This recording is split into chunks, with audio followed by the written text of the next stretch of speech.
Fl-2015 twettqu total ta' 249 miżura li ssimplifikaw is-servizzi governattivi interni u esterni.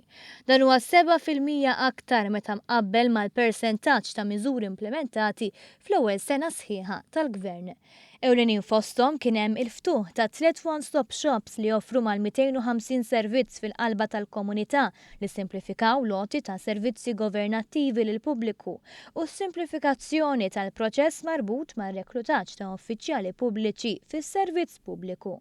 Dawn ir-riżultati kienu varati mal-preżentazzjoni tad-dokument Miżuri ta' Simplifikazzjoni 2015 li ta' rendikont tal-miżuri li ttieħdu f'kull kwart tas-sena mill-Ministeri kollha bilan li titnaqqas il-burokrazija. Is-Segretarju Permanenti Ewlieni Mario Kutajjar taħjil tal-bidliet li se jsiru din is-sena.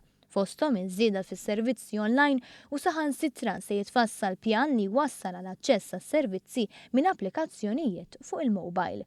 Il-burokrazija mistennija tittaffa wkoll għaċ-ċittadini li ma jużawx mezzi elettroniċi biex jinqdew, fost oħrajn permezz tal-ftuħ ta' 3 one-stop shops oħra. Sissa twettqu 400 miżura ta' simplifikazzjoni li l-koll kienu frott konsultazzjoni wiesa kemm mill-pubbliku u kif ukoll mill-Ministeri infushom.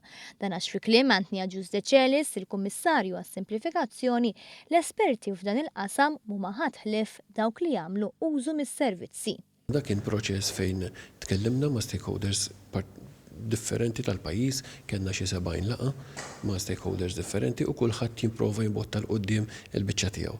Aħna bħala gvern qegħdin nieħdu l-ewwel fażi kienet iktar konċentrata biex aħna s-servizzi tagħna nagħtu servizzi aħjar lill-familji u lill-ċittadini. U allura issa t-tieni fażi ħad tkun biex aħna wkoll ngħinu ħalli l-businessman ikun jista' jiffaċilita s-servizzi. Is-Segretarju Parlamentari Deborah Xkembri ddeskrivit dan l-eżerċizzju bħala turija ta' kontabilità filwaqt li saħqet li l-Gvern huwa konxju li s-simplifikazzjoni tista' twassal għall abużi u għaldaqstant qed jittieħdu l-prekawzjonijiet kollha biex ikunu evitati.